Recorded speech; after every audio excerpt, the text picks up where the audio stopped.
He signed the divorce papers laughing, unaware that his cook wife was the heiress to 15 hotels. Chloe Miller watched in silence as Jackson signed the final divorce documents, his broad grin revealing a satisfaction that made him look smug. Her fingers trembled slightly as she held her pen, but she maintained the composure she had learned to use as armor during the 5 most difficult years of her life. It was then that Jackson let out a loud laugh, drawing the attention of other customers at the corner cafe, the small diner in downtown Chicago, where Chloe had worked for 2 years as a waitress. "Finally free from this failure," he said, waving the papers in the air like a trophy. "Now I can marry a real woman, not a servant who embarrasses me in front of my partners." The words cut deep, but Chloe remained silent, adjusting her red hair over the yellow blouse of her uniform. Her red hair was pulled back in a simple bun, with a few stray strands framing her tired face. At 42, she still possessed a discreet beauty that Jackson had stopped noticing long ago. "You can keep your poor clothes and this mediocre life," he continued, tucking the documents into his expensive leather wallet. "I'm keeping the house, the car, the bank account. Are you sure you don't want to push back? Because I won't accept changes later." Chloe shook her head, her blue eyes avoiding his. There was something she knew, something that could turn his arrogance into total despair, but she chose to stay quiet. She always chose silence when it came to Jackson. "Perfect." He stood up, straightening the dark gray suit that cost more than Chloe earned in 3 months. "Oh, and just so you know, Sophia would like to meet you. She wanted to come here to your job to see what a woman without ambition looks like." The comment felt like a slap, but Chloe just stood up and began clearing the coffee cups they had shared for the last time as husband and wife. Her hands moved mechanically, a habit developed over the months she learned to handle humiliation in silence. "Jackson, I just want you to be happy," she said in a low voice, without looking up from the plates. He laughed even harder, as if he had heard the funniest joke in the world. "I'm going to be happy. You can be sure of that. Far away from you and this life of poverty." Chloe watched him leave the restaurant, waving to some acquaintances on the way, as if he had just closed the best deal of his life. Only when the door closed behind him did she allow a single tear to roll down her face. "Chloe, honey, are you okay?" The gentle voice of Mrs. Gable, the 68-year-old cook, brought her back to reality. "Yes, I am, Mrs. Gable. Just a little tired. That man didn't deserve you, girl. Anyone with eyes in their head can see you're someone special." If only she knew how special, Chloe thought. But she just smiled and went back to work. The lunch rush was starting, and she had tables to serve. That was how she faced her problems since she arrived there, working, staying busy, pretending everything was fine. The corner cafe was on Michigan Avenue, in a busy area where offices, shops, and business hotels blended together. Chloe knew every regular customer, knew their preferences, and personal troubles. To them, she was just Chloe, the kind woman who always remembered how each person liked their coffee. No one imagined that the woman in the yellow uniform and red apron serving coffee had grown up in a mansion in Beverly Hills, attended the best private schools in the country, and spent summers in Europe. No one knew she was the only daughter of William Miller, owner of a chain of 15 hotels spread across the United States. That was the secret Chloe had carried for over 20 years, since the day she decided to run away from home at 21 after a terrible fight with her father. She wanted to prove she could live on her own, without depending on the family name or the money she never felt truly belonged to her. Dear reader, if you are enjoying the story, please leave a like and above all, subscribe to the channel. This helps us a lot as we are starting out, now continuing. The afternoon passed slowly at the restaurant. Chloe served customers with her usual politeness, but her mind was far away. She thought about how she would explain to the landlord that she might be a few days late with the rent for the small one-bedroom apartment where she had lived for 2 years. A waitress's salary barely covered the basic expenses. Around 4 in the afternoon, when the rush slowed down, the cafe door opened, and a woman Chloe recognized immediately walked in. Sophia Brooks, Jackson's new girlfriend. Tall, brunette, dressed in expensive clothes, and carrying a handbag that cost more than many people earn in a year. "Excuse me," Sophia said, addressing Chloe directly with a smile that didn't reach her eyes. "You must be Chloe, right? Jackson's ex-wife." "Yes, that's me," Chloe replied, maintaining a professional tone. "Can I help you with something?" "Actually, I wanted to meet you. Jackson has told me so much about you." Her voice dripped with false sympathy. "How brave of you, working here to support yourself. It must be very hard." Chloe felt her blood boil, but she kept her composure. She had learned to control her reactions long before she met Jackson. "Can I get you something?" "A coffee, please. And you can call me Sophia. After all, we'll be seeing a lot of each other now that Jackson and I are getting married." Chloe went to the counter to prepare the coffee with slightly trembling hands. Mrs. Gable approached her in the kitchen. "Who is that conceited creature? Jackson's new woman." "Oh, so that's why she looks at you like you're an animal in a zoo."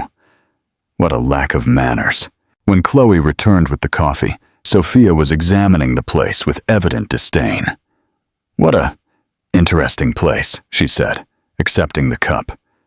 "It must be hard for you to get used to this after being married to Jackson. He told me you had a pretty good house before." "I'm fine here," Chloe replied simply. "How admirable. Most women would be devastated to lose a man like Jackson. But maybe it's better this way, right? To each their own." The provocation was clear, but Chloe just nodded and moved away to serve another table. She knew any reaction would give Sophia exactly what she wanted, the satisfaction of having hurt her. "Oh, Chloe," Sophia called out before leaving. "Jackson asked me to tell you he'll stop by for his last things at the apartment tomorrow. He doesn't want direct contact with you anymore. I hope you understand." After she left, Mrs. Gable approached Chloe. "Girl, that woman has the face of a viper. Be careful with her." "Don't worry, Mrs. Gable. She's just marking her territory. And you're not going to defend yourself?" Chloe smiled sadly. Sometimes, silence is the best defense. That night, in her small apartment, Chloe finally allowed the tears to come. She didn't cry for the loss of Jackson. She had known for a long time that their marriage was over. She cried for the humiliation, for the lost years trying to be someone she wasn't, for the loneliness that now seemed heavier than ever. Sitting on the used sofa she had bought at a second-hand furniture store, she looked at the old leather trunk she kept on top of the wardrobe. It was the only valuable thing she had brought from her previous life. And inside were all the documents that proved who she really was. William Miller had built his hotel empire from scratch, starting with a small inn in Vermont in the 1960s. When Chloe was born in 1981, he already owned 8 hotels and was expanding to New York and Los Angeles. She was the only heir, the apple of her father's eye, who dreamed of leaving her everything. But Chloe always felt suffocated by the expectation. She wanted to be loved for who she was, not for what she possessed. The fight that made her leave home happened when her father tried to arrange a marriage with the son of a business partner in the hotel industry. She refused, shouted that she wasn't merchandise for business deals, and left home that same night. William had died 5 years ago, leaving a letter saying he understood her decision and that the inheritance would always be there waiting for her. but Chloe never had the courage to go back. She feared that accepting the inheritance would mean admitting she couldn't live on her own. The next day at the restaurant, Chloe was trying to maintain a normal routine when her phone rang. It was an unknown number, but she answered. "Hello, is this Mrs. Chloe Miller?" "Speaking." "My name is Dr. Albert Vance. I'm an attorney. I need to speak with you urgently about family matters. Could I see you today?" Chloe felt her stomach churn. She knew what this was about. "Doctor, I already explained to your office that I have no interest in..." "Mrs. Miller, the legal period is running out. If you don't sign the documents before the end of the week, all assets will be automatically donated to charities according to what was specified in the will." Today was Tuesday. There were only 3 days left. I need to think. "Madam, with all due respect, there are 15 hotels and over 1,000 employees who depend on decisions that only you can make. There are contracts waiting for signatures and approved renovations that cannot proceed." "Doctor, I'm working right now. Can I call you back?" "Of course, but please don't leave it for tomorrow. Time is running out." Chloe held the phone with trembling hands. Mrs. Gable, who had witnessed the conversation, approached with concern. "Everything okay, honey? Just family problems.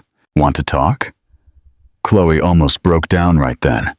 The temptation to tell someone everything was enormous, but she shook her head. "Thank you, Mrs. Gable, but it's better if I handle this alone." For the rest of the day, Chloe couldn't concentrate on work. She dropped a cup, mixed up orders, and forgot tickets. Mr. Sterling, the owner of the cafe, noticed her agitation. "Chloe, do you want to go home early today? You don't look well." "It's not necessary, Mr. Sterling. I'll stay until the end." "Girl, you've worked here for 2 years and never missed a day. If you need a break, you can say so." His kindness almost made her cry at that moment. Mr. Sterling was a 70-year-old man who had opened the cafe after retiring from the factory where he worked all his life. He treated all employees like family. "Mr. Sterling, can I ask you a question?" "Of course, girl. If you had to choose between helping many people but losing your identity, or keeping your simple life but leaving those people helpless, what would you do?" Mr. Sterling stopped wiping the counter and looked at her carefully. "That's a heavy question, girl. Can I know why you're thinking about that?" "It's hypothetical." "Well, I'll tell you something I've learned at my age. One's identity isn't in what they have or don't have. It's in what we do with what we have. If I could help people, I would do it without thinking twice, but I wouldn't lose my essence in the process." His words resonated in Chloe's mind all night. She stayed up late, staring at the trunk on top of the wardrobe. Inside, it wasn't just her personal history, but the future of hundreds of families who depended on the hotel jobs. On Wednesday morning, Chloe arrived at work earlier than usual. She wanted time to think before the rush started, but she had barely put on her apron when the door opened, and someone she didn't expect to see walked in. Sarah, Jackson's sister. "Chloe, it's so good to find you," Sarah said, looking agitated. "We need to talk urgently." "Sarah, what are you doing here?" "I came to warn you about something important. It's about Jackson." Chloe served a coffee to Sarah and sat at the table with her. The two had always had a good relationship, even during the worst moments of the marriage. "Chloe, Jackson is in serious financial trouble. His company has been bankrupt for months." "How is that possible?" "He lost 3 major contracts last year and never told you. He owes banks, suppliers, everyone. The apartment where you lived has already been given as collateral for a loan." Chloe felt as if the floor had opened up beneath her feet. "So, he hid this during the entire divorce? He hid everything. And there's more. Sophia, the woman he's dating, she's also broke. Her family lost everything in bad investments last year. They are trying to use each other to save themselves financially. The revelations fell like bombs in Chloe's head. The whole divorce process had been a farce. Jackson pretended to be fine, so he wouldn't have to share debts with her. "Why are you telling me this?" "Because yesterday I found out that Sophia is investigating your life about. She hired a private detective to find out if you have any hidden money." "But that's ridiculous." Sarah looked at her with a strange expression. "Chloe, can I ask you a question? Are you sure you have nothing they could find out?" The question made Chloe choke on her coffee. Sarah had known her for years. She knew there was something different about her, a refined education that didn't fit with her official story. I don't know what you're talking about. Chloe, I always knew you had secrets. The way you speak, your behavior, your knowledge of art, literature, wine. An ordinary person doesn't learn those things by accident. Chloe's heart raced. If Sarah had noticed, maybe others had too. What if the detective hired by Sophia discovered the truth? "Sarah, did you tell anyone your suspicions?" "No. But if I realized it, others can too, especially professionals who investigate." That afternoon, Chloe could barely work. Every customer who walked in made her wonder if it was the detective investigating her life. Every prolonged look made her paranoid. The feeling of being watched was suffocating. At 5 in the afternoon, when her shift was ending, the cafe door opened, and an elegant man, about 60 years old, walked in, wearing an impeccable suit. He looked around until he found Chloe and walked directly to her. "Mrs. Miller, I'm Dr. Albert Vance. We spoke yesterday on the phone." Chloe felt her legs weaken. The lawyer had come to see her. "Doctor, I said I would call." "Madam, excuse the intrusion, but time is running out. Tomorrow is Thursday. Friday is the last day. I only need an hour of your attention." Everyone in the cafe was looking at them. Mr. Sterling approached with concern. "Everything okay, Chloe?" "Everything is fine, Mr. Sterling. It's about some family documents. Can I leave a little early today?" "Of course, girl. Go resolve your problems." Albert took her to a more private cafe 2 blocks away. When they sat down, he opened a folder full of documents. "Mrs. Miller, I'll be direct. Your father's sister, your Aunt Rose, passed away last month." Chloe's eyes widened. She didn't even know her aunt was still alive. "How?" "She left a letter for you." He handed her a sealed envelope with her name. "But before you open it, I need to explain the current situation of the family business." With trembling hands, Chloe opened the letter. The shaky handwriting of the aunt she had barely known said things that made her cry right there in front of the lawyer. "My dear niece, I understood your choice to live far from the family. Your father told me about the fight, about how you wanted to be loved for who you were, not for what you had.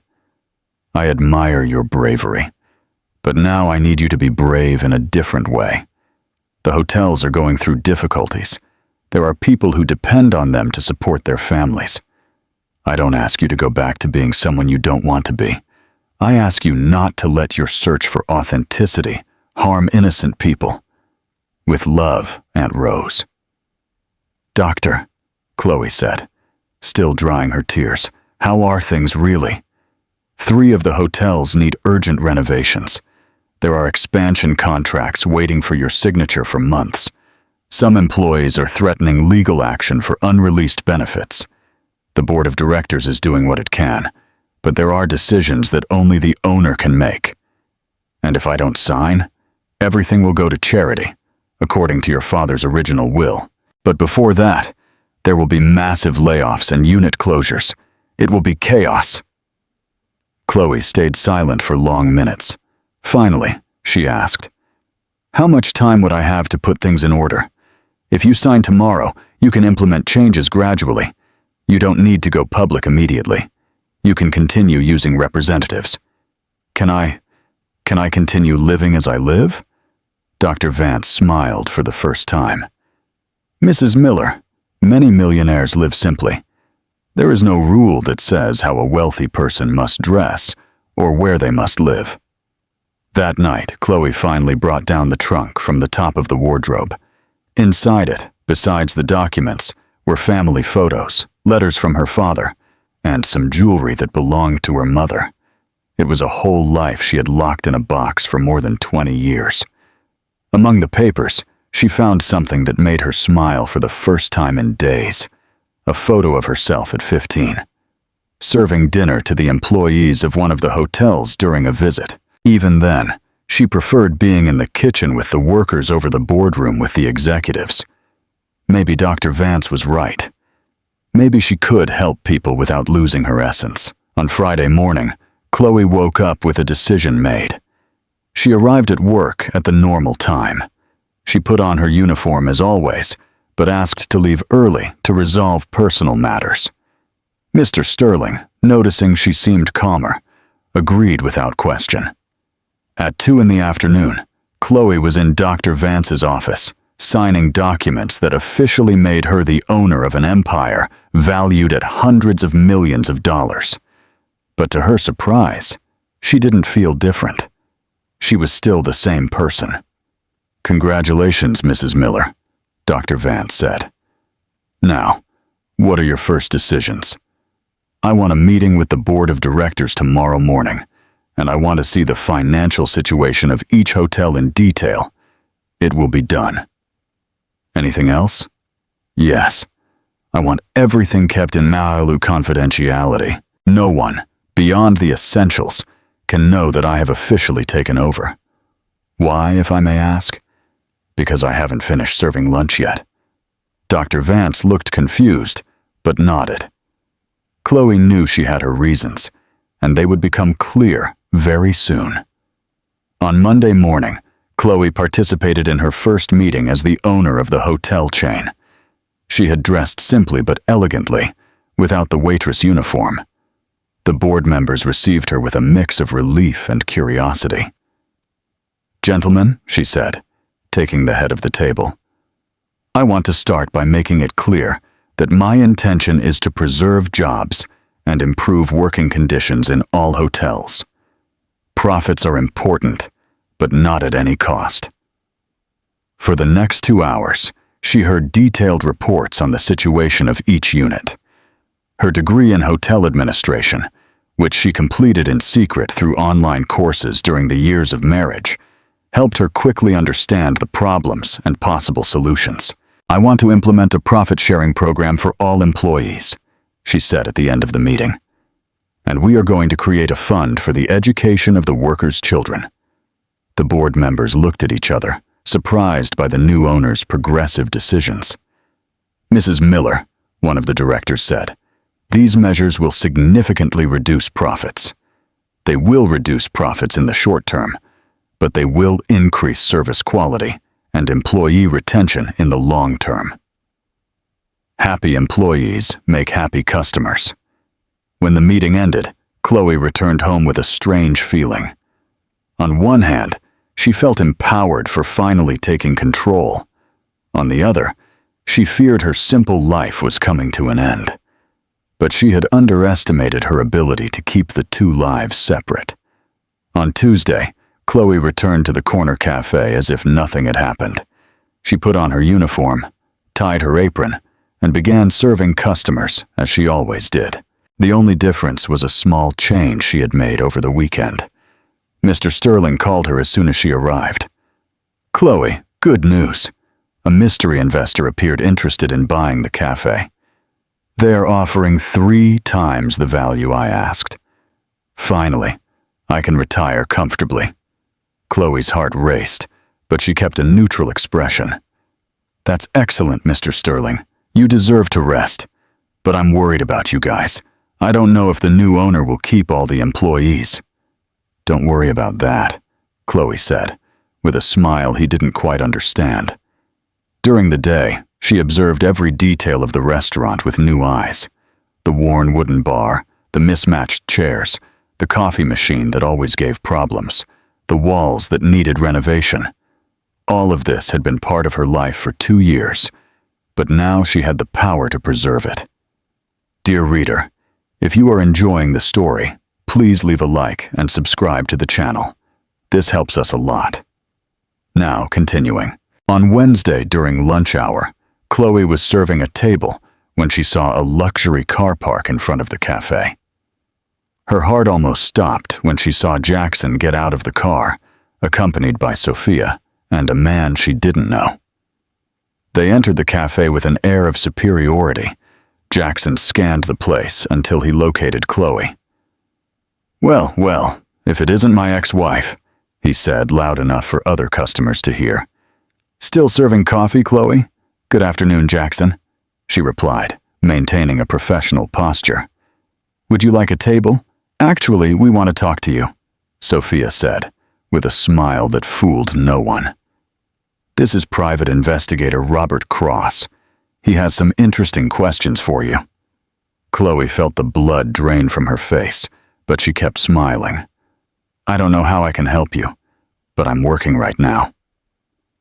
"Oh, this will be quick," the investigator said, a balding man of middle age with small eyes and an unpleasant expression. "I'm investigating some inconsistencies in your personal history, Mrs. Miller." Mrs. Gable, noticing the tension, approached the table. "Is there a problem here?" "No problem, ma'am," Jackson said with disdain. "We're just asking our friend here some questions. If she's working, you can come back at another time," Mrs. Gable said firmly. "Don't worry, Mrs. Gable," Chloe said. "They have 5 minutes." She sat at the table with them, hands interlaced to hide the tremor. "Mrs. Miller," the investigator began, "what can you tell me about your childhood? Where did you study? Where did you live?" "I studied in public schools. I lived in several places with my parents. I don't understand the relevance of these questions." "It's interesting," he continued, consulting a notepad, "because I found no record of enrollment in any public school in Chicago under your name." Chloe took a deep breath. She knew this moment would come, but she didn't expect it so soon. "Maybe you're not looking in the right places, or maybe you're lying," Sophia said with malice. "We want to know if you have hidden money that wasn't declared in the divorce." "What money? You see where I work? Where I live. Do you really believe I have some hidden fortune?" Jackson leaned over the table, his face close to hers. "Chloe, I've known you for 7 years. It always seemed strange to me that you knew things an ordinary person didn't. Knowledge of art, literature, etiquette. Where did that come from?" "Books, Jackson. Some people read. And that refined education, that way of speaking that sometimes slips out?" Chloe stood up. "My 5 minutes are up. If you want something from the menu, I can serve you. Otherwise, I ask you to leave." The investigator also stood up. "Mrs. Miller, I will find out the truth. And when I do, you will have to split everything that was hidden in the divorce." After they left, Chloe stood trembling behind the counter. Mrs. Gable approached her. "Girl, those people are so unpleasant. What do they want from you?" "Problems from the past, Mrs. Gable. Nothing to worry about." But she knew she was lying. The investigator wouldn't give up easily, and if he kept searching, he would eventually find out the truth. The question was, what would happen when he did? That night at home, Chloe called Dr. Albert Vance. "Doctor, I need to speed up some processes. There are people investigating my life, and I can't allow them to discover the hotel through third parties. What do you intend to do, madam?" "I'm going to go public, but in my own way, and in my own time." "I understand. Do you need something specific?" "Yes. I want to buy the corner cafe where I work, and I want to do it this week. It will be provided." "Anything else?" "I want a complete report on the finances of Jackson Miller and Sophia Brooks. I imagine it won't be hard to get that information. It will be done discreetly. And doctor, I want you to prepare a press release." We're going to announce that the heiress of Miller Hotels has finally officially taken over the family business. When do you want to make that announcement? By the weekend. But first, I need to prepare some special people for the news. For the rest of the week, Chloe continued working normally at the cafe, but she could feel she was being watched. The investigator or his assistants appeared near the restaurant at different times, always trying to catch some useful information. On Saturday night, after the cafe closed, Chloe asked to speak with Mr. Sterling and all the employees. The time had come to tell the truth to the people who really mattered. "Colleagues," she began nervously, "I need to tell you something. Something I will make public tomorrow, but you deserve to know first." Mrs. Gable, Mr. Sterling, and the other 3 employees looked at her expectantly. "My full name is Chloe Miller. I am the daughter of William Miller, the founder of the Miller Hotels chain." There was total silence for a few seconds. Then, Mrs. Gable spoke. "I knew you had some secret, girl. But this, I know it's hard to believe, but it's true. I left home over 20 years ago because I didn't want to live the life my family planned for me. I wanted to be accepted for who I am, not for what I have." "And why tell us now?" Mr. Sterling asked. "Because the investigator hired by my ex-husband is going to find out eventually. And because I bought the cafe, Mr. Sterling." "What do you mean?" "The mystery investor who offered 3 times the value for your cafe was me. I want you to continue working here, with better salaries and benefits, but keeping this place exactly as it is."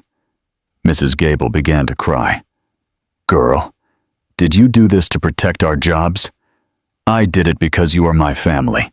More family than I've had in the last 20 years. Mr. Sterling approached her and hugged her. "Chloe, or whatever your true name is, to me you are still the same girl who arrived here 2 years ago, needing work and love. Money doesn't change what you have inside." On Sunday morning, Dr. Vance sent out the press release. By noon, all the major economic newspapers in the country were reporting it. "Disappeared heiress takes control of hotel empire valued at $500 million. Chloe was at the cafe, serving lunch normally, when her phone started ringing incessantly. She turned it off and continued working, but she could see through the window that reporters were starting to gather in the street. That was when Jackson arrived. He burst into the cafe like a hurricane, his face red with rage, followed by Sophia, who looked like she had seen a ghost. "Chloe!" he shouted. "I saw the news! This is a lie, isn't it? Some kind of joke." All the customers stopped eating to watch the scene. Chloe approached calmly. "What news, Jackson? Don't pretend you don't know. The papers say you are the heiress to a hotel chain. That's impossible. Why would it be impossible? Because you're a waitress. You have nothing. You live in a miserable apartment and can barely pay the rent. And that means I can't have an inheritance?" The simple question left him speechless for a few seconds. Sophia stepped forward. "Chloe, if this is true, you hid assets in the divorce. That's a crime. I didn't hide anything that was already mine at the time of the divorce. The inheritance was only officially accepted this week. Dr. Vance had prepared everything legally. Since she only signed the documents after the divorce was finalized, there were no legal issues to resolve. But, Jackson seemed to be in shock. You went through hunger, necessity. You worked as a servant. I work as a waitress by choice, Jackson, because this place and these people mean more to me than any fortune. It can't be true. You can't be rich. I'm the rich one. I'm the success." Chloe looked at him with a mix of pity and relief. Finally, she could see Jackson for what he really was. An insecure man who only felt good by humiliating others. "Jackson, Do you want to know the truth about wealth? Wealth isn't what you have in the bank. It's being surrounded by people who really care about you. It's working with dignity. It's being able to sleep in peace knowing you didn't hurt anyone to get where you are. That's poor people talk, he shouted desperately. Maybe, but I prefer to be poor in money and rich in character than the other way around. Sophia, who had been quiet during the argument, suddenly exploded. You tricked us. You made us look like idiots. I never lied to you about who I am. You are the ones who created a version of me that suited you so you could feel superior. Jackson kept shaking his head, unable to accept the reality. No, it can't be. You were desperate for money. You accepted all the divorce conditions without questioning. I accepted them because I didn't want anything that came from you, Jackson. I preferred starting from scratch over keeping anything that reminded me of our marriage. The conversation was interrupted when the door opened, and an elegant man about 50 years old entered, whom Chloe recognized immediately. It was David Morgan, the general manager of the Miller Hotel downtown, located just 2 blocks from the cafe. Good afternoon, Mrs. Miller, he said, giving a slight bow. I knew you were here, and I came to greet you personally. The respectful treatment definitely confirmed the truth to everyone present. Jackson turned pale. David, thank you for coming. How are things going at the hotel? Much better since you officially took over, Mrs. Miller. The employees are enthusiastic about the new benefits policies. I'm glad to hear that, David. This is Jackson and Sophia. Jackson is my ex-husband. David greeted Jackson politely, but with coldness. It was obvious he knew the story. Much pleasure, Mr. Miller. Mrs. Miller mentioned you were going through some financial difficulties. If you need anything, we are at your disposal. Jackson's humiliation was complete. The man who for years treated her like a failure now had a hotel manager offering him help for his economic difficulties. I have to go, Jackson muttered. Jackson, wait, Chloe said. I want to make you a proposal. He turned back, a spark of hope in his eyes. I know you have problems in your company. I can offer you a job as an event manager in one of my hotels. The salary is good, there are benefits, and you can restart your life. The offer was made with sincerity, without malice. But his reaction was unexpected. Work for you? For you? He shouted. You think I'm going to accept charity from a waitress? Jackson, I'm no longer your despised ex-wife. I'm a businesswoman offering an opportunity. But if you prefer to keep your pride and no money, that's your choice. He left, slamming the door, leaving Sophia behind. She remained in silence for a few minutes, obviously processing the entire situation. Chloe, she said finally, her voice much humbler. I owe you an apology. You don't owe me anything, Sophia. Yes, I do. I treated you badly. I judged you. I tried to humiliate you. And you had all the power to destroy me, and you did nothing. Because destroying you wouldn't bring me any happiness. Sophia took a deep breath. Can I make a request? I also have financial problems. It's not easy to admit, but... You want a job? Yes. Yes, it's possible. Chloe studied her for a few seconds. She saw in her a woman who was desperate, but not evil at heart. You can start on Monday as a receptionist at Miller Hotel East. David will give you all the details. Sophia started crying right there. Why? Why are you doing this after how I treated you? Because everyone deserves a second chance, Sophia. And because I know what it's like to be lost and need help. After they left, the cafe gradually returned to normality. Regular customers approached Chloe to ask her if it was all true. She confirmed it, but asked them to continue treating her as they always had.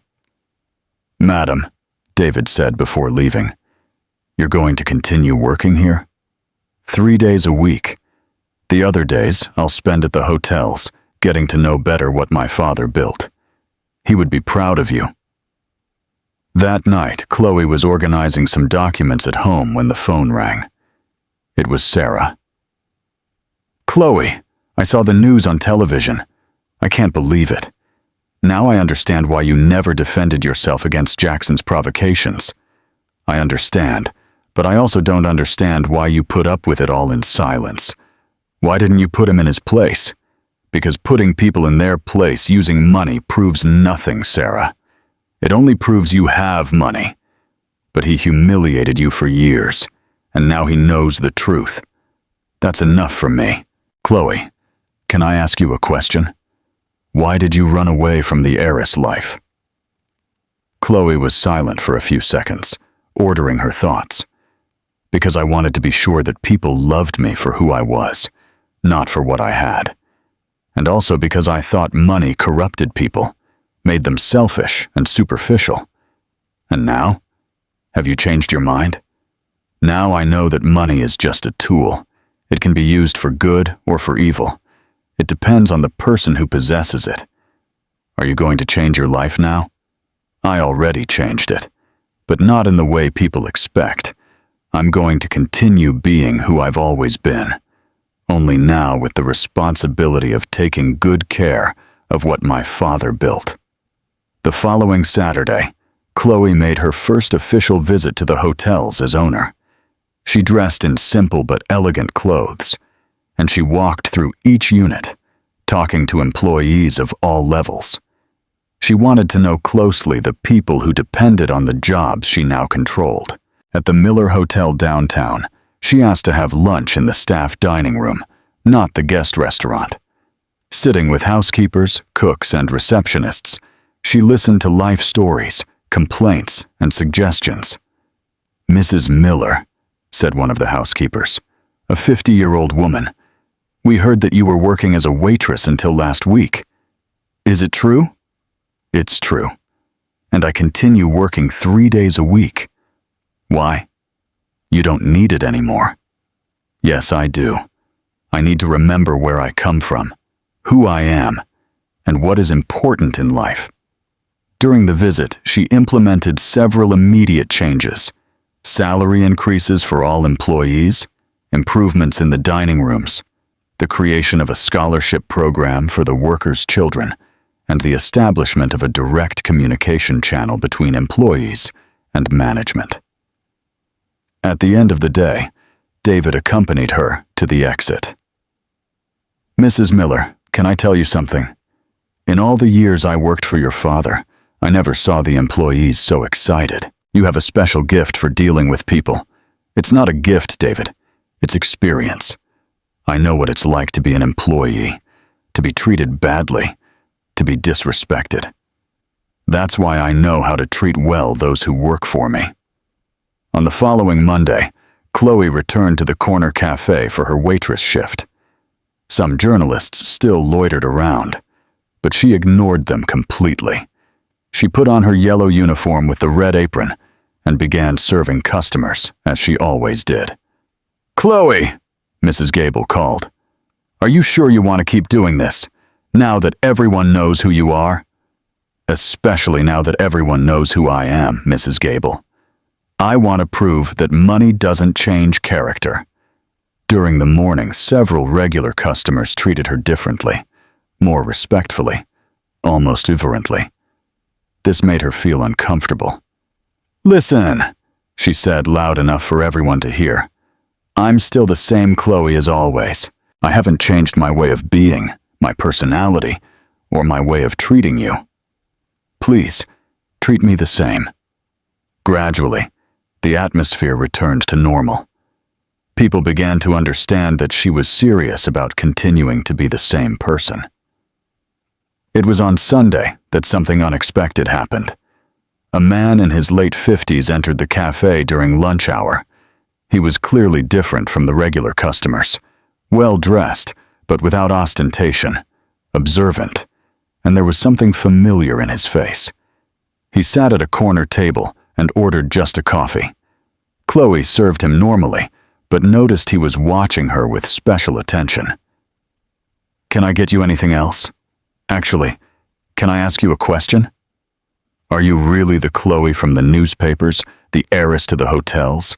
"Yes, that's me. And you continue working as a waitress because..." The question had no malice. It was genuine curiosity. "Because this work makes me happy. It keeps my feet on the ground." "Interesting. You know, I also work in the hotel business. I'm a retired professor, but I give consultations to small hotels about customer service. How interesting. What is your name?" "Arthur. Arthur Grant." Something in the name and his manner made her more interested in the conversation.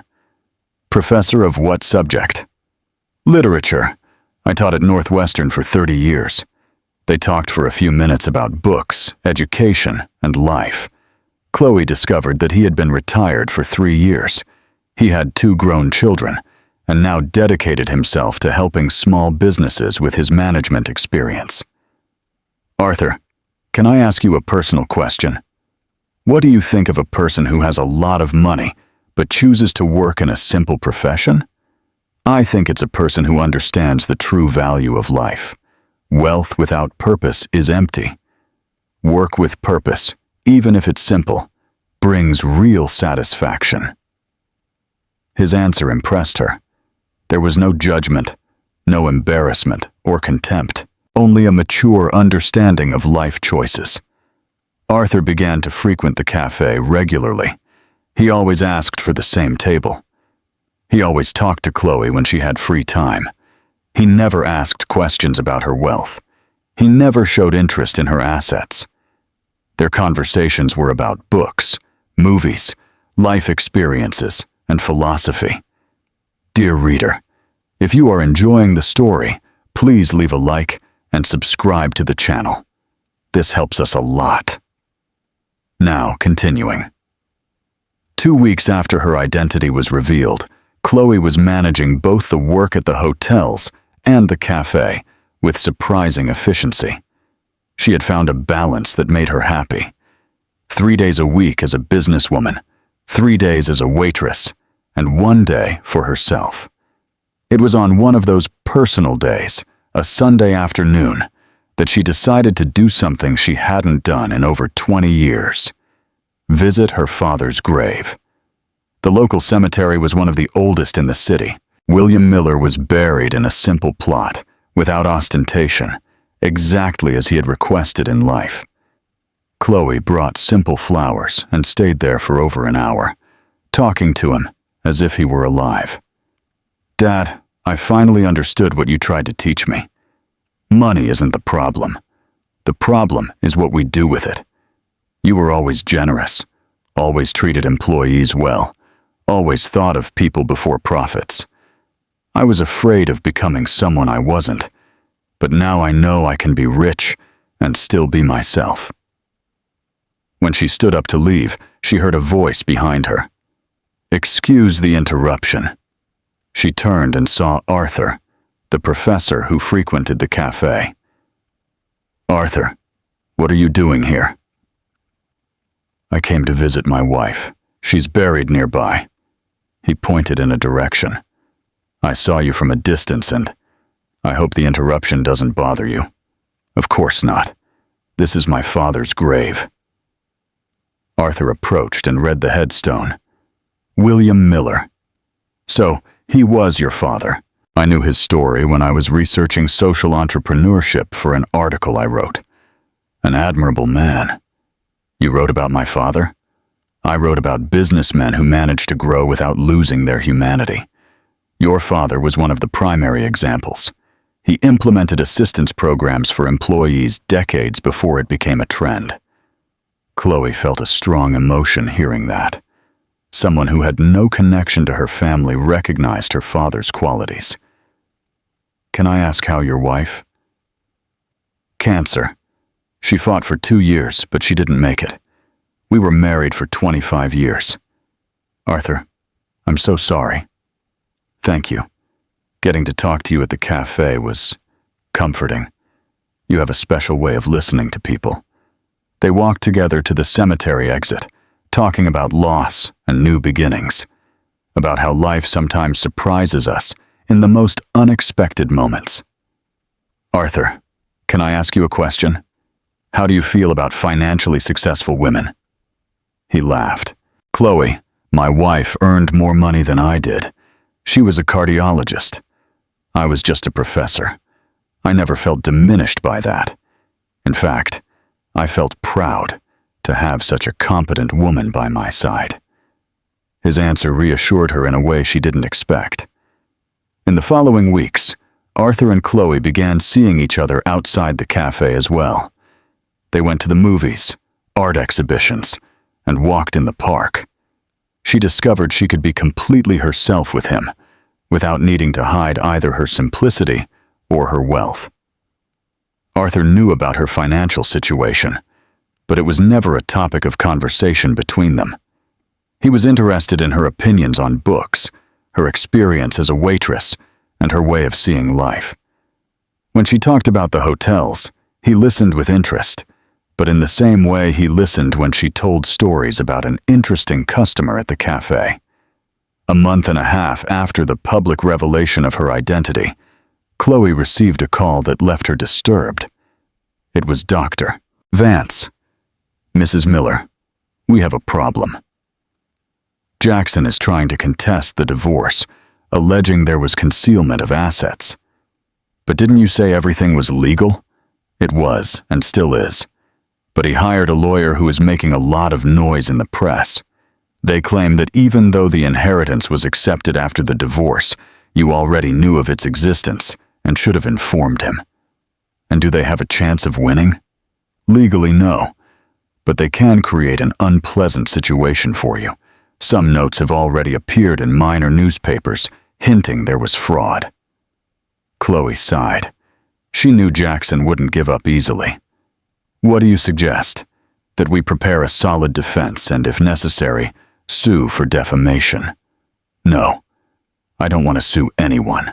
We only defend ourselves if we are officially attacked.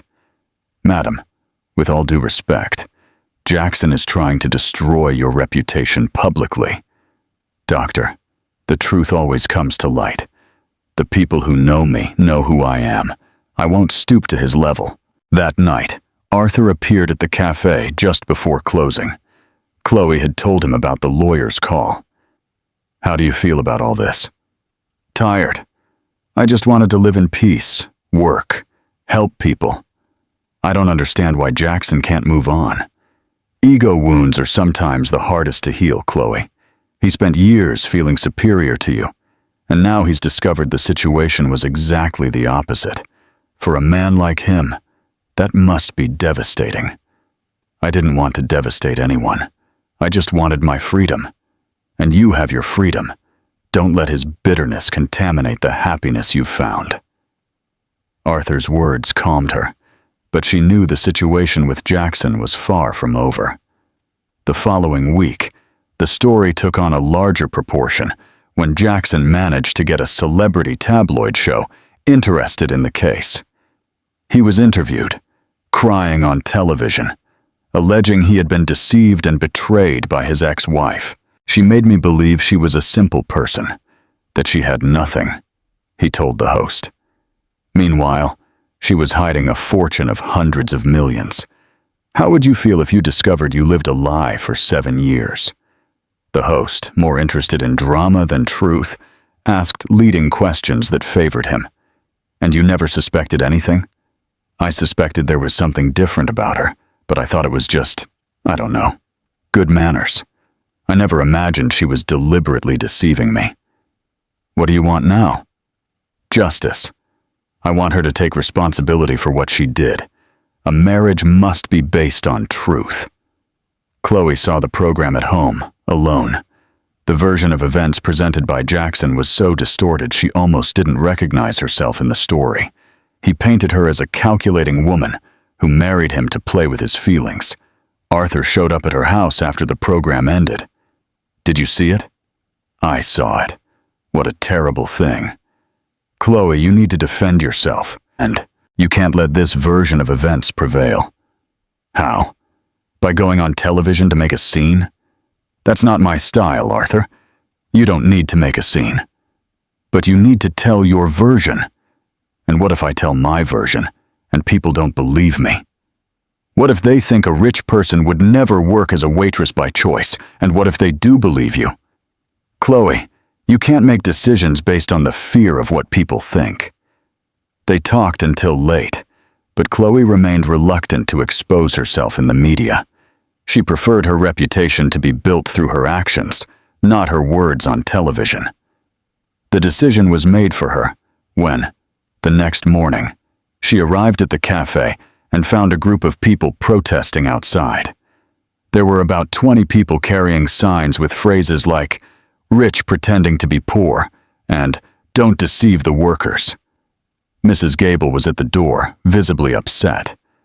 "Chloe, they've been here since 6 in the morning. They're scaring away the customers.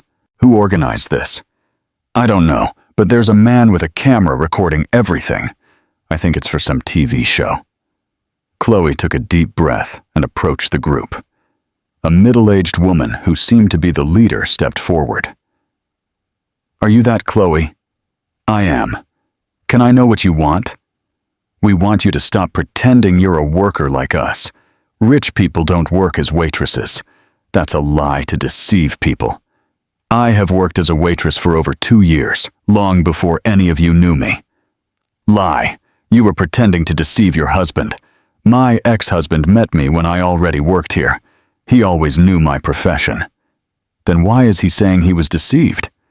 Chloe realized these people had been influenced by Jackson's version on television. They genuinely believed she was a liar. "Can I ask a question? How many of you saw the program yesterday?" Almost everyone raised their hand. "And how many of you knew me yesterday?" No hands went up. "So you are protesting against a person you don't know, based on the version of a man you also don't know?" The leader of the group hesitated for a moment. "But he's your husband. Why would he lie?"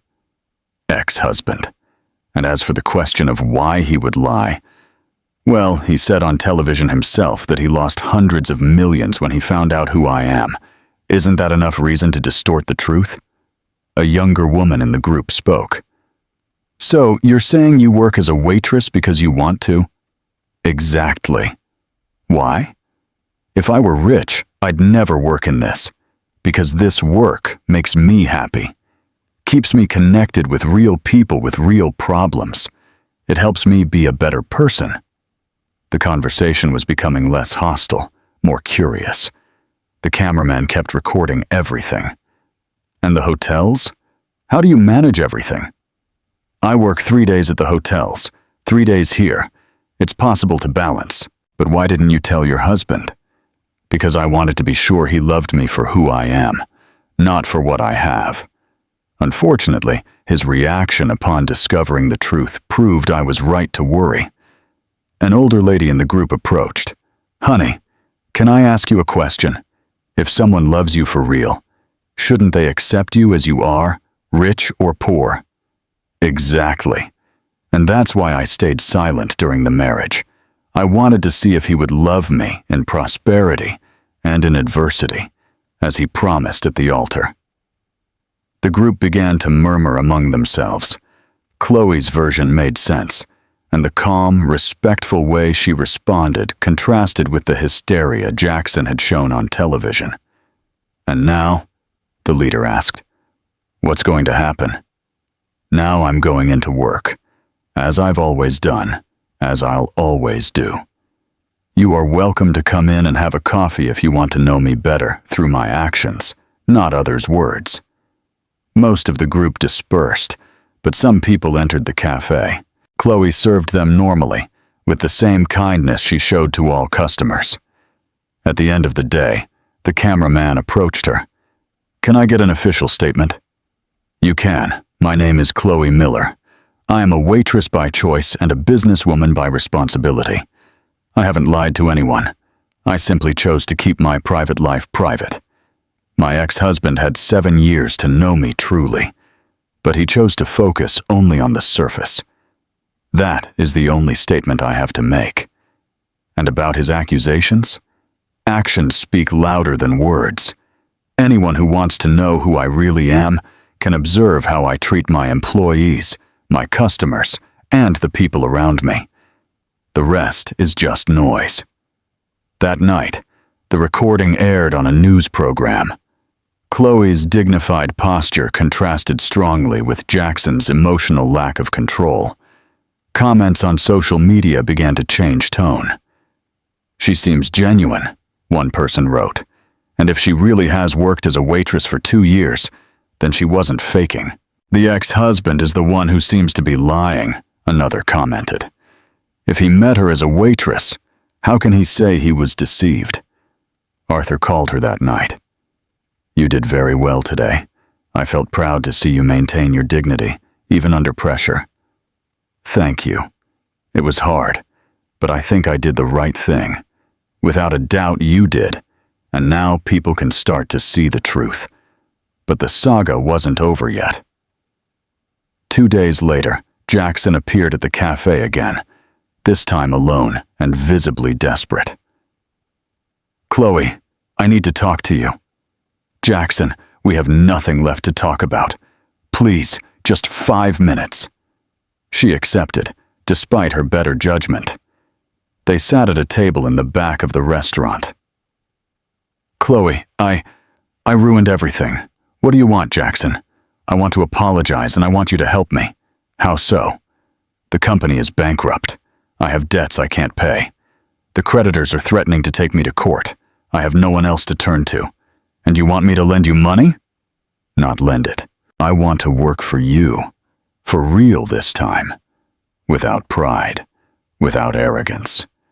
Just give me a chance to start again." Chloe studied him carefully.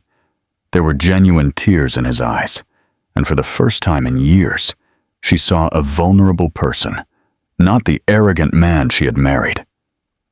"Jackson, after everything you did, after humiliating me publicly on television, after organizing protests against me, why should I trust you? Because you're a good person, Chloe. Better than I ever was, and because I finally understood that I lost the best thing I ever had in life. You didn't lose me because you were rich, Jackson. You lost me for treating me badly when you thought I was poor. I know that now, and I hate myself for it. Hating doesn't solve anything. The question is, have you really changed, or are you just desperate? I don't know, Chloe. I just know I want an opportunity to be the person I should have been from the start." Chloe stayed silent for a few minutes, thinking. Finally, she said, "I'm going to give you a chance, but with conditions. First, you will work like any other employee, without privileges. Second, any sign of returning to previous behavior, and you're out. Third, you will publicly retract all the accusations you made against me. I accept everything. And fourth, you will start as a front desk assistant at the smallest hotel in the chain, with a front desk assistant's salary." Jackson swallowed hard, but nodded. "When can I start?" "Monday. David will explain your duties." After he left, Mrs. Gable approached Chloe. "Girl, are you sure of what you're doing? After everything he did to you?" "Mrs. Gable, if I don't believe people can change, how can I expect them to believe I can be rich and still be a good person?" The decision to give Jackson a new chance was controversial, even among Chloe's close friends. Arthur expressed his concerns the first chance they had to talk alone. "Don't you think you're being too generous?" "Maybe. But I prefer to be too generous than too cruel. And if he disappoints you again, then at least I'll know I tried. Arthur, I spent 20 years running away from who I really was, for fear that people would hurt me. I don't want to spend the next 20 years being hard on people for fear they will hurt me. I admire your heart, Chloe. I just hope he doesn't abuse your kindness." In the following month, Jackson began working at the Miller Inn, the smallest unit in the chain. David had received instructions to treat him exactly like any other new employee, without privileges or special considerations. During the first few weeks, Jackson really seemed to be trying to adapt. He arrived on time, performed his duties without complaining, and treated his colleagues with respect. But Chloe knew the real test would come with time. Meanwhile, her own life was finding a new balance. The hotels were prospering under her management, with improvements in both profitability and working conditions. The corner cafe had become a symbol of her life philosophy, a place where rich and poor, businesswoman and employee were just labels that didn't matter. And there was Arthur. The relationship between them was growing naturally, without pressure or unrealistic expectations. They saw each other regularly, talked for hours, and shared interests and worldviews. Chloe didn't feel judged for her wealth or belittled for her work as a waitress. One night, after a simple dinner at a restaurant they frequented, Arthur asked a question she didn't expect. "Chloe, can I ask you something personal?" "Of course. Would you ever think about getting married again?" The question took her by surprise. "I honestly don't know. My marriage to Jackson left me with many doubts about relationships."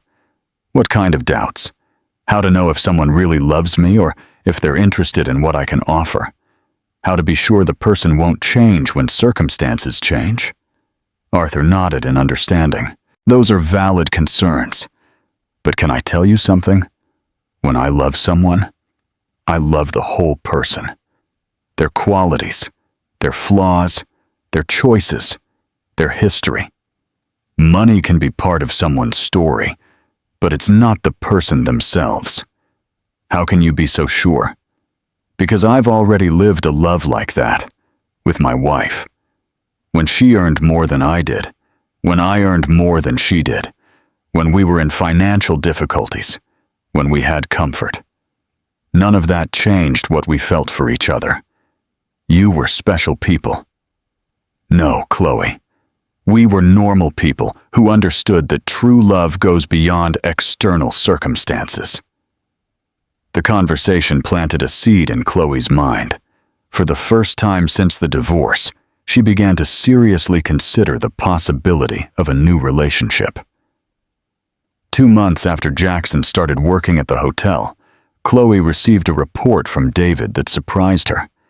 Jackson was standing out positively. He was punctual, polite to customers and colleagues, and even suggested some service improvements that were being well received. "He really seems to be changing," David said. "Of course, it's early to draw definitive conclusions, but his behavior has been exemplary. And how are the other employees reacting?" At first, there was some resistance. After all, everyone knew the story. But he earned respect through work. "Excellent. Keep observing and keep me informed." Chloe decided to make a surprise visit to the hotel to see Jackson in action. She arrived on a normal, busy afternoon and positioned herself discreetly near the reception to observe. Jackson was attending to an elderly couple who seemed to be having difficulties with the reservation. Instead of showing impatience, he treated them with kindness, calmly explaining the available options and helping them find the best solution. "Don't worry," he said. "We'll resolve this together. The important thing is that you have a comfortable stay." The scene moved Chloe. It was a side of Jackson she had never seen during the marriage.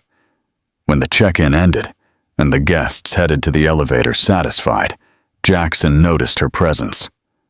"Chloe, I didn't know you were here. I came to do a routine inspection. How are you adapting?" "Fine. Very well, in fact. I forgot how good it feels to truly help people without second intentions. It's a good feeling, isn't it?" "Yes. And you know what else? For the first time in years, I sleep in peace. I don't have to pretend to be someone I'm not.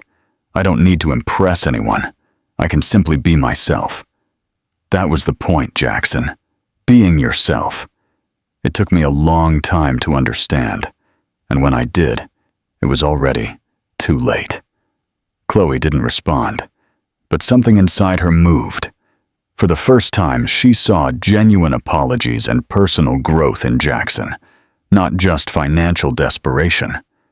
That night at home, she reflected on the visit. Jackson really seemed to be changing, but that didn't mean she should or could forgive him completely. Some wounds simply don't heal, even when we understand the reasons behind them. The phone rang, interrupting her thoughts. It was Arthur. How was your day? Interesting. I visited Jackson at the hotel. He really seems to be making a genuine effort to change. How do you feel about that? Confused. On one hand, I'm glad to see he can become a better person. On the other, I can't forget the years of humiliation. You don't need to forget, Chloe, but you also don't need to carry that resentment forever. Sometimes, forgiving isn't about absolving the other person, but about freeing yourself. His words resonated in her mind long after the call ended. Maybe Arthur was right. Maybe it was time to leave the past in the past. Not for Jackson, but for herself. 3 months passed. Chloe's life had found a comfortable rhythm between work at the hotels and the cafe, between business responsibilities and the simple pleasures of serving coffee to regulars. Her relationship with Arthur was deepening naturally, without rush, but with consistency. It was on a Sunday that everything changed again. Chloe was at the cafe, attending the lunch rush, when Arthur walked in with a serious expression. He asked to speak with her in private. What happened? Chloe, I need to tell you something. About me, about my past life. His tone left her worried.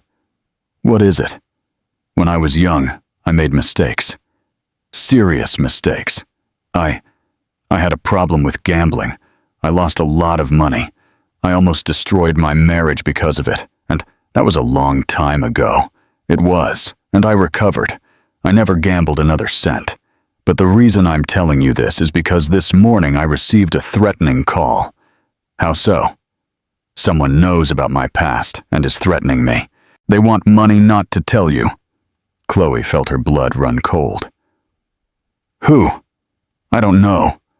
The voice was distorted. But whoever it is, boss, knows intimate details of my life and our relationship. What exactly do they want? $50,000. And they said if I don't pay, they'll go to you with proof that I'm a fraudster trying to take advantage of your fortune. The situation was absurd, but Chloe knew that scammers were rarely rational. Arthur, this past of yours with gambling, is it something that shames you? It's something that taught me a lot about myself. I'm not ashamed of the mistakes I made, but I'm also not ashamed of having fought to overcome them. Then we won't give a cent to this person. Arthur, don't you understand? If this story gets out, they'll say you have terrible judgment, that you get involved with problematic men. Arthur, stop. You think I care what they say? You thought I would care about your past? I hoped not, but I wasn't sure. Well, you should be. If there's anything I've learned in these last months, it's that people's past only matters if they haven't learned from it. Have you learned? I have. Then it's settled.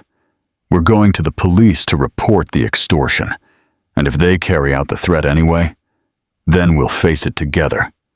Arthur, you spent months showing me that you accept me exactly as I am, with my wealth, my waitress job, my complicated history.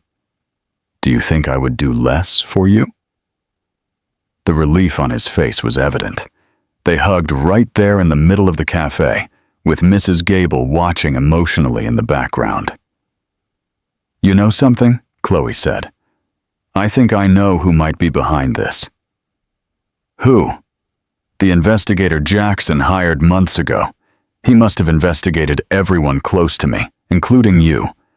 But why would he do it now? Because Jackson is truly changing.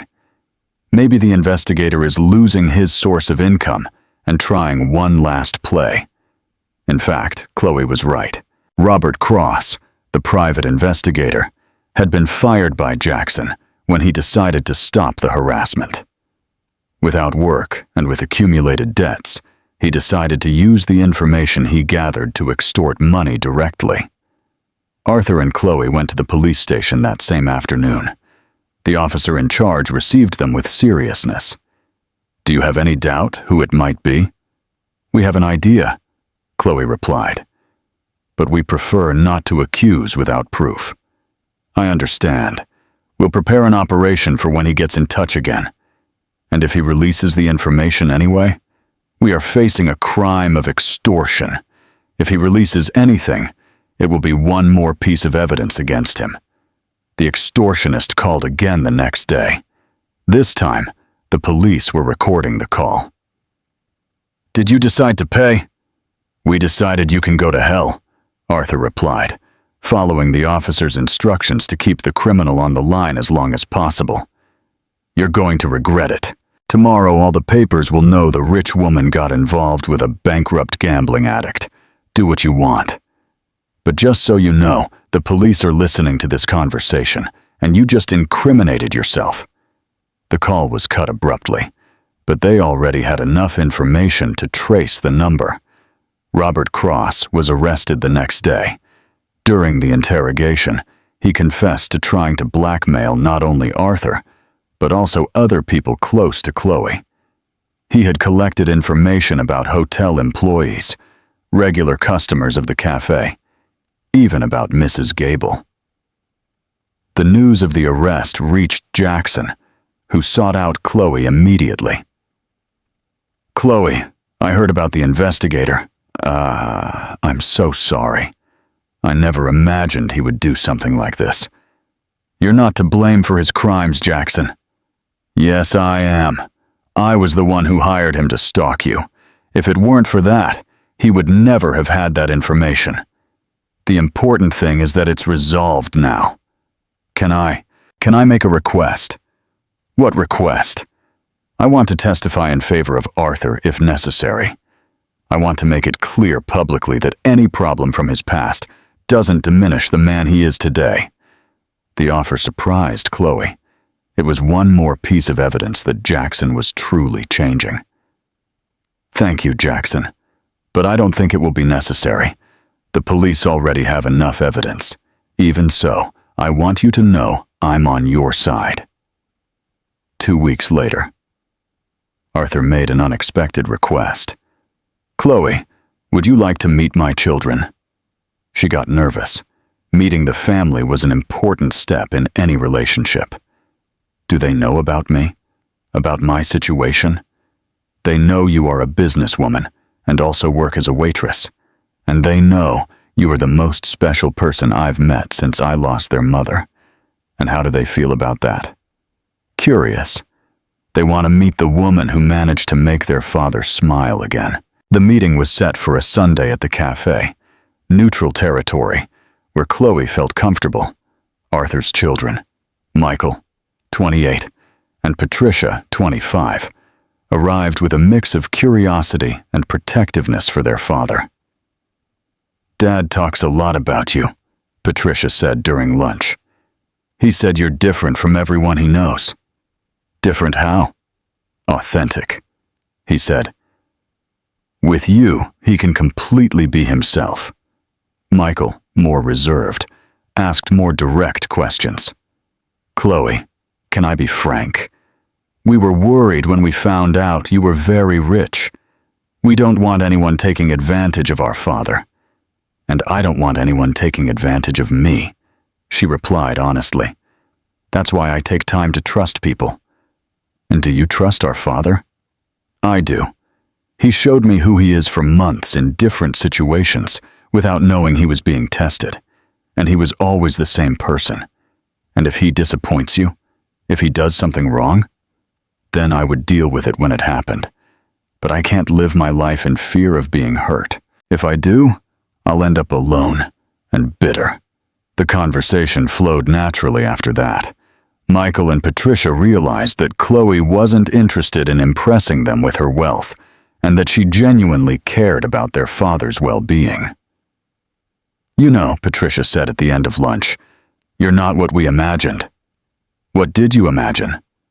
A cold, calculating businesswoman, or a rich, spoiled girl playing at being a worker? And what do you think now?" "We think our father has good taste in women," Michael said, smiling for the first time during the meeting. After Arthur's children left, he stayed a few more hours at the cafe, talking with Chloe. "What did you think? They are protective, as they should be. It's good to know you have people who care about your well-being, and they liked you." "How do you know?" "Because I know my children. If they hadn't liked you, they would have made an excuse to leave early." That night, Chloe thought about how much her life had changed in a few months.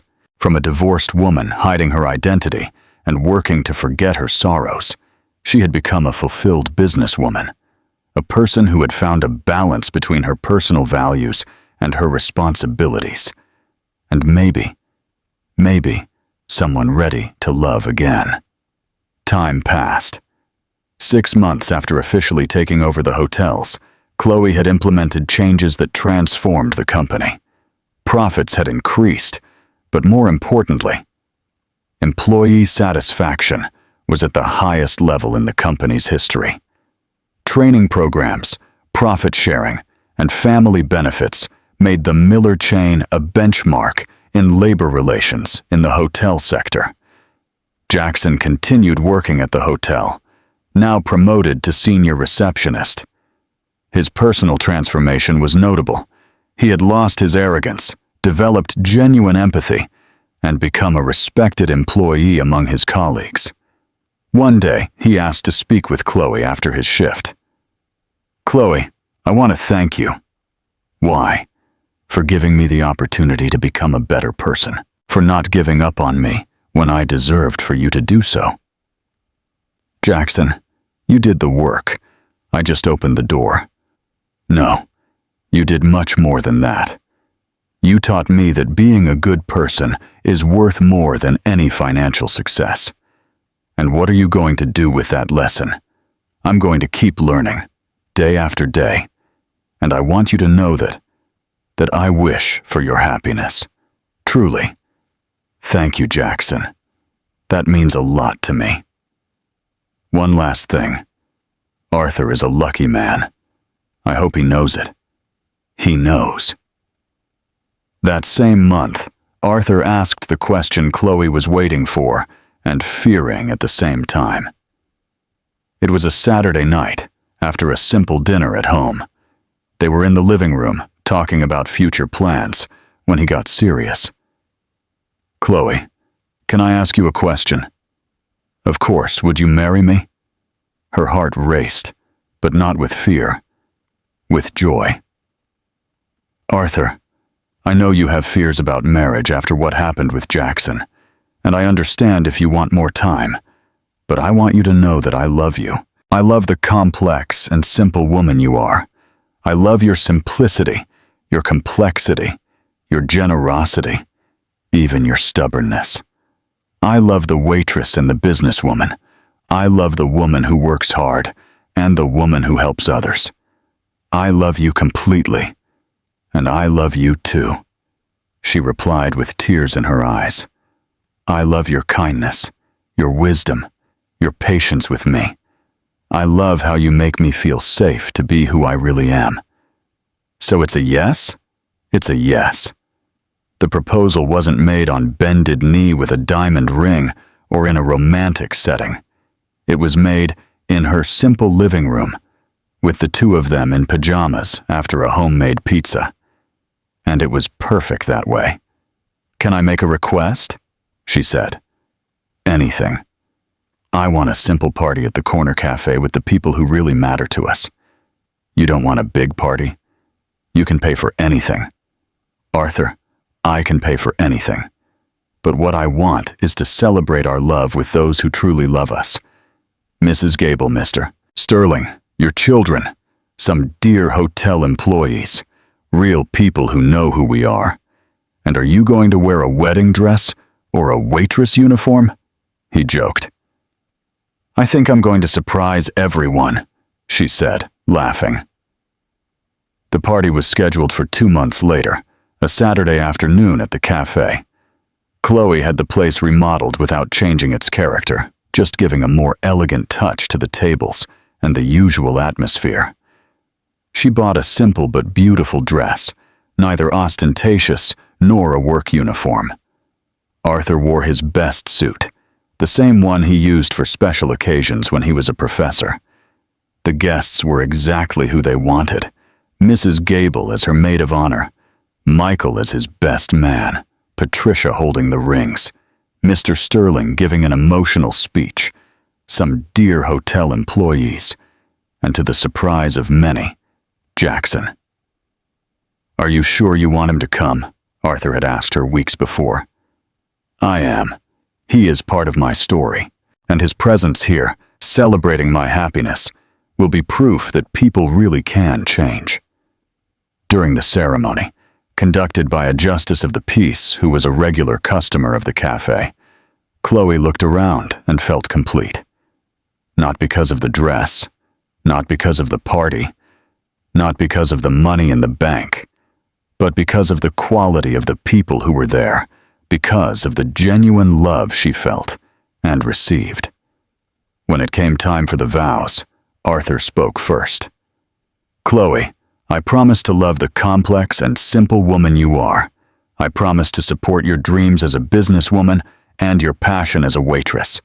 I promise to be by your side when the money is plenty and when there is none. I promise to be your companion in all versions of you."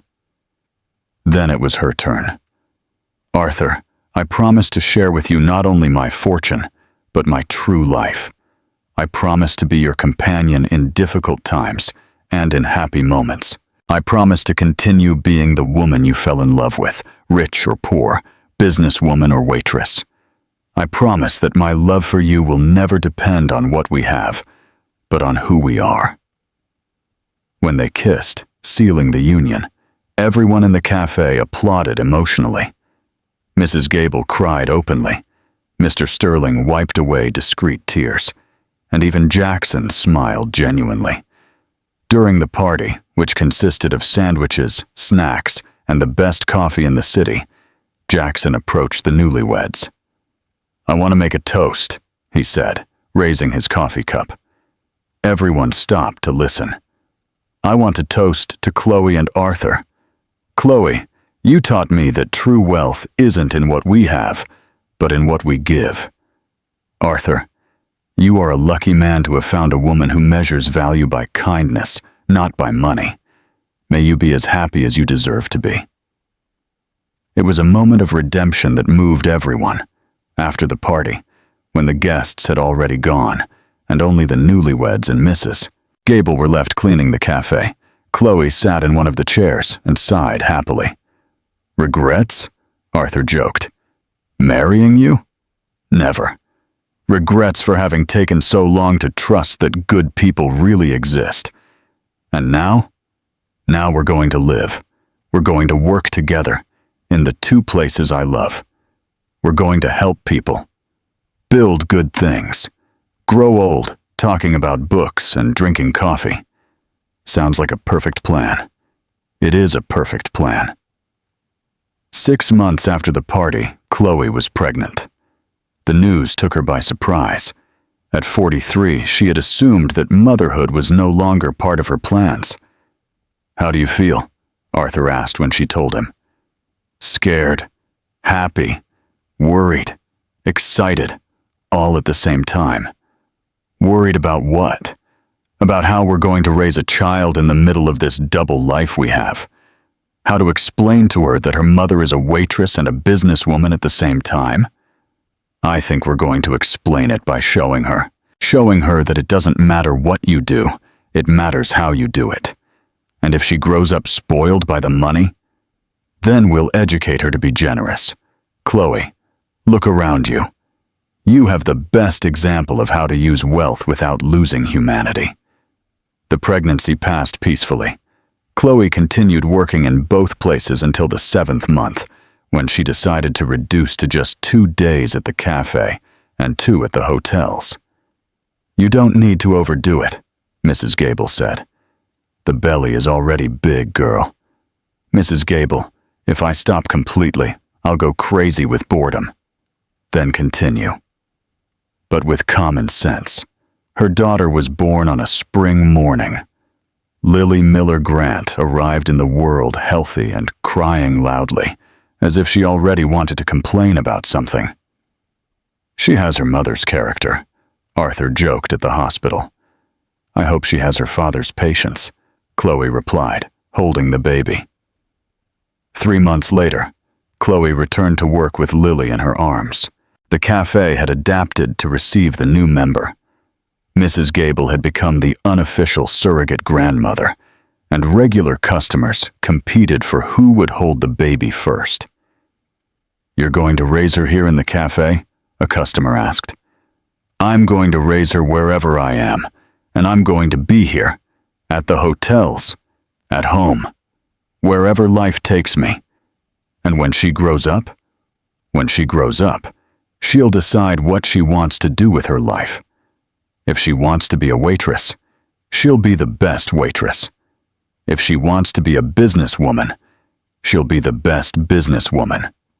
If she wants to be something completely different, I'll support her too. And if she wants nothing to do with the hotels, then I'll sell everything and give the money to people who need it." The important thing is that Lily grows up knowing that value isn't measured in money. Lily grew up literally between the cafe and the hotels, carried by her mother in her two worlds. At 2 years old, she already knew how to greet customers politely and also knew she couldn't touch the important documents in Mommy's office. One day, when Lily was 3 years old, she asked a question that left Chloe speechless. "Mommy, why do you work in 2 places?" "Because both places need me, honey." "But don't you get tired?" "Sometimes, yes. But you know what gives me energy?" "What?" "Helping people. At the cafe, I help people start the day well with a good coffee. At the hotels, I help employees have a better life to take care of their families. And me, Mommy, how can I help people?" The simple and innocent question made Chloe realize she was raising her daughter well. You already help, Lily, when you smile at people, when you are polite, when you share your toys. Helping has no age. When Lily was 5 years old, Chloe organized her birthday party at the corner cafe.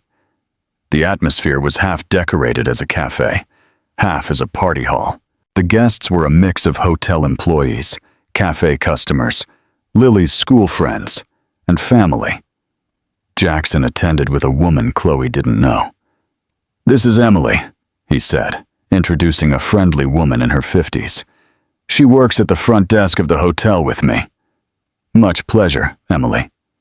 "Much pleasure, Chloe. Jackson talks about you a lot." "Only good things."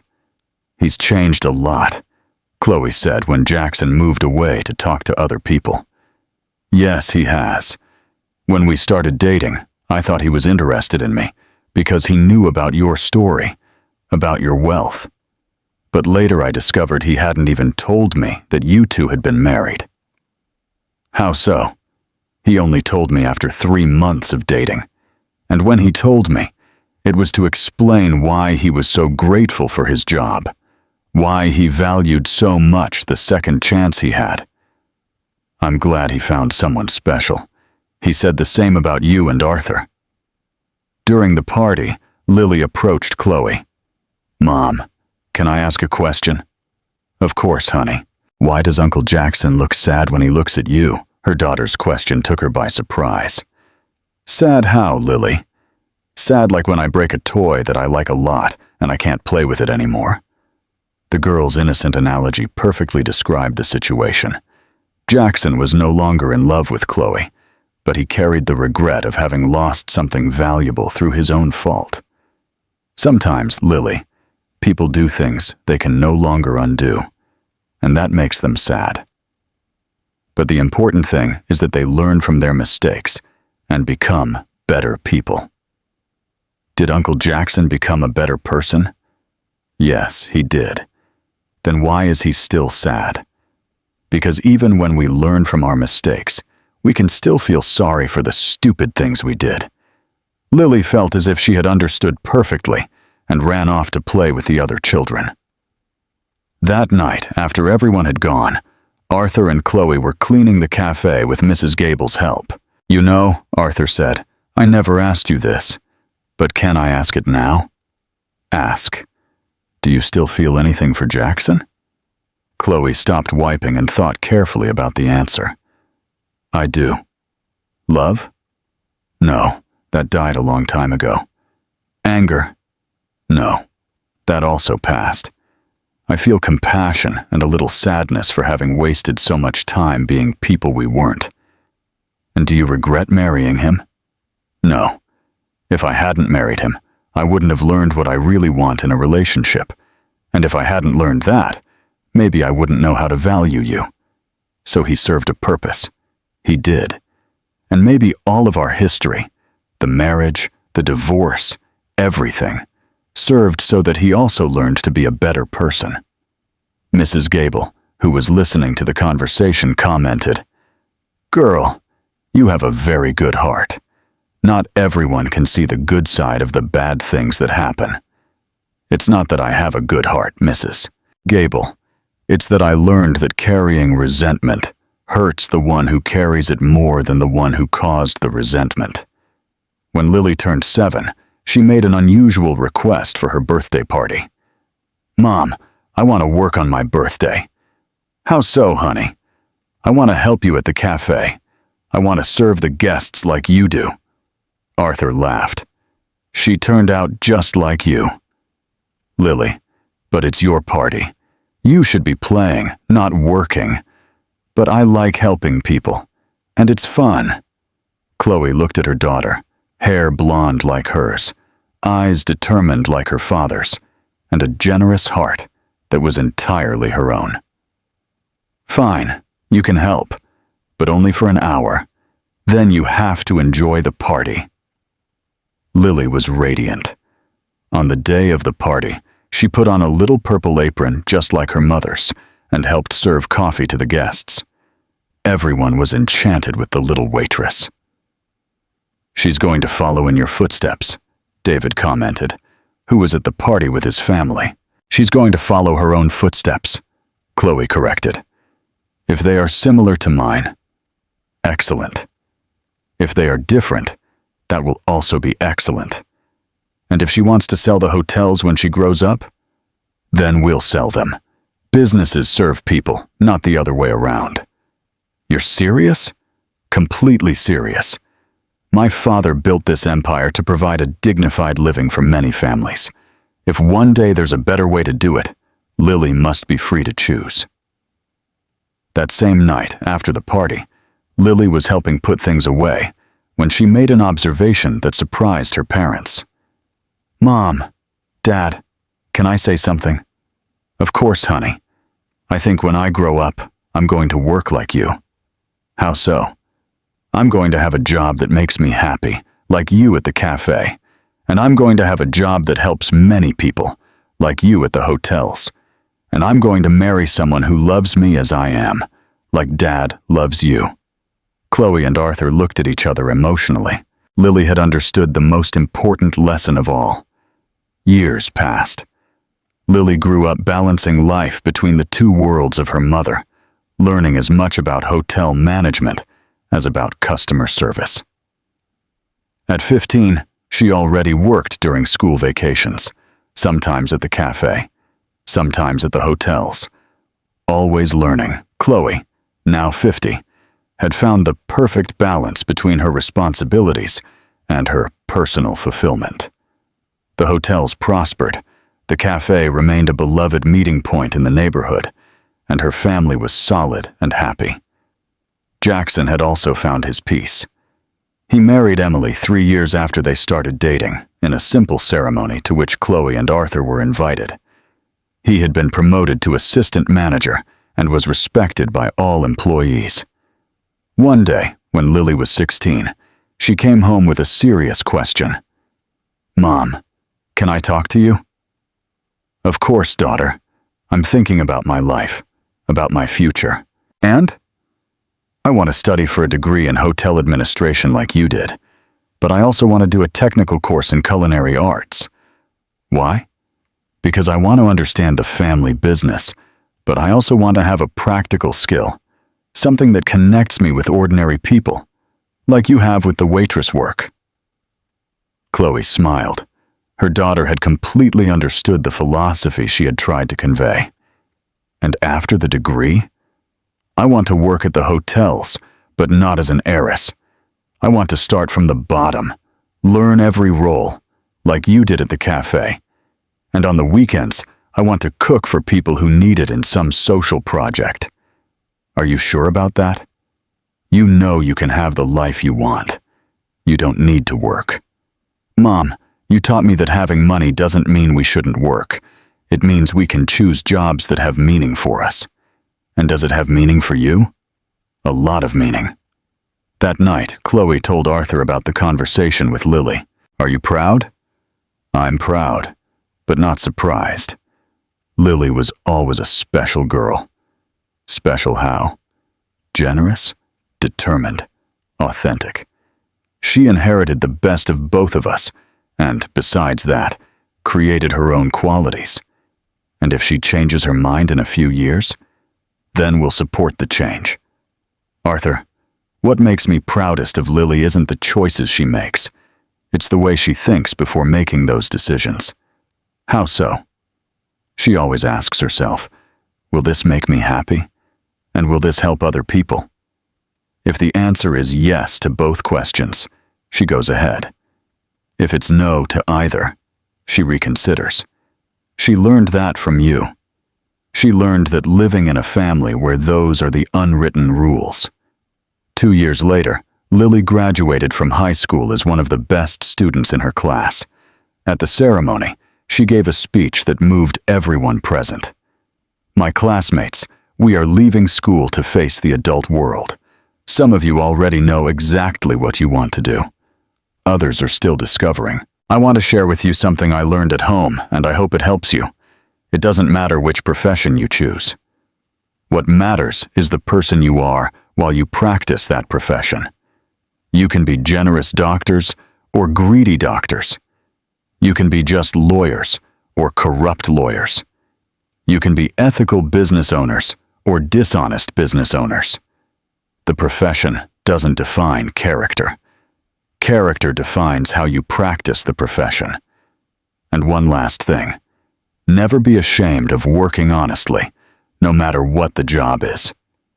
My mother owns a hotel chain, but she is also a waitress by choice, and I am prouder of how she treats each cafe customer than of any $1,000,000 contract she signs. When Lily finished the speech, Chloe was crying in the audience, not from sadness, but from a complete sense of fulfillment. Her daughter had understood everything. After graduation, Lily was accepted into the best hotel administration program in the country, but before starting classes, she made a request to her parents. I want to spend 3 months working at a simple inn, far from Chicago, where no one knows me. Why? I want to understand what it's like to work in a company that isn't my family's, with people who don't know who I am. Arthur and Chloe looked at each other. Lily continued to surprise them with her maturity. Where do you want to work? I found a vacancy for a receptionist at an inn in the countryside. Minimum wage, staff room, real work. Lily, are you sure? It will be very different from the life you know. Mom, how can I manage hotels if I don't know what it's like to be a real employee? There were no arguments against that logic. Lily spent 3 months at the country inn, working as a receptionist, sharing a room with another employee, and living on a minimum wage. She called home once a week, always excited. Mom, I'm learning so much. The owner of the inn teaches me about financial management.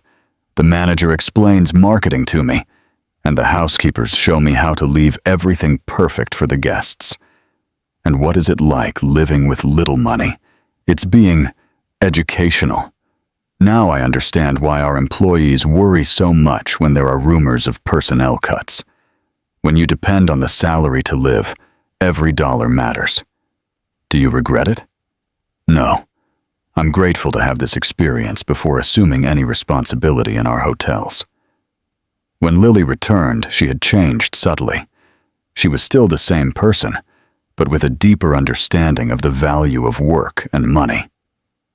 Mom, can I ask you something? Of course. When I start working at our hotels, I want it to be with a market salary. I don't want privileges for being your daughter. Lily, you don't have to prove anything to anyone. I'm not trying to prove anything. I'm trying to build an honest relationship with our employees. How can I ask them to respect me if they think I'm just a rich girl playing at working? Chloe hugged her daughter, proud of her precocious wisdom. Lily started university the following semester. Simultaneously, she began the technical course in culinary arts. Twice a week, she worked as an intern at the family hotels, but always in different sectors, learning all the roles. It was during the second year of university that Lily met Nathan, a classmate who came from a simple family and worked to pay for his own studies. The relationship started naturally, based on common interests and compatible values. Nathan took months to discover who Lily really was. To him, she was just a studious and kind classmate who also worked part-time. Lily, he said one day, can I ask you something? Of course, where do you work? I never see you stressed about money. You always have time to study. Lily realized the time had come to tell the truth. Nathan, I need to tell you some things about my family. She told him the whole story about the mother who worked as a waitress and businesswoman, about the hotel chain, and about the decision to live simply despite the wealth. Are you joking with me? Was his first reaction. No.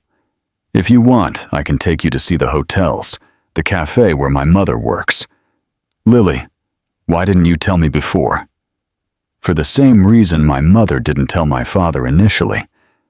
I wanted to be sure you liked me for the person I am, and you're sure now? Yes. You never showed interest in material things. You never asked about my money. You never treated me differently for being able to pay for some extra things. Nathan was silent for a few minutes, processing the information. How is it that you're rich and you work as an intern? Because I want to learn. And because one day I will inherit a great responsibility. Hundreds of families depend on the jobs our company offers. I can't play around with that. And your parents, what are they like? Do you want to meet them? The meeting was set for the corner cafe, following the family tradition of making the most important introductions in the place that most represented their values. Nathan was nervous initially, but Chloe and Arthur received him with the same simplicity with which they treated all of Lily's friends. Nathan, Chloe said, Lily told me you work to pay for university. In what area? I'm a head waiter at a restaurant near the university. What a coincidence. I also work serving people. How so? Lily laughed. Mom, tell him. Chloe explained her story, her decision to continue working as a waitress despite being a businesswoman. Nathan listened, fascinated. Wow, Mrs. Miller, I've never met anyone like you. And I've never met anyone like you, Nathan. Lily told me you study, work, and still find time to volunteer at a daycare. Oh, that's nothing out of the ordinary. Yes, it is, Arthur interrupted. Generosity is always something extraordinary. During the dinner, Nathan relaxed and talked naturally with everyone. Chloe could see why Lily had become interested in him. He was authentic, hard-working, and genuinely kind. Nathan, she said at the end of the night, can I ask you a personal question? Of course, Mrs. Miller. How do you feel knowing Lily has this economic status? Honestly, at first I was scared. I thought maybe we were very different worlds. But then I remembered that Lily has always been the simplest and most generous person I know. If money didn't change that in her, then the problem would be mine, not hers. And is it a problem? It's not a problem. If one day we get married, I'm going to continue working. I'm going to continue being who I am. And she's going to continue being who she is. Money will just be money. Chloe smiled. Lily had chosen well. End of story. Now tell us, what did you think of this story of overcoming and authenticity? Do you think Chloe made the right decisions? Leave your opinion in the comments. We want to know what touched your heart most in this journey. And if this story brought you emotion, don't forget to leave your like. And, above all, subscribe to the channel so you don't miss other stories that will warm your heart. Your company makes all the difference.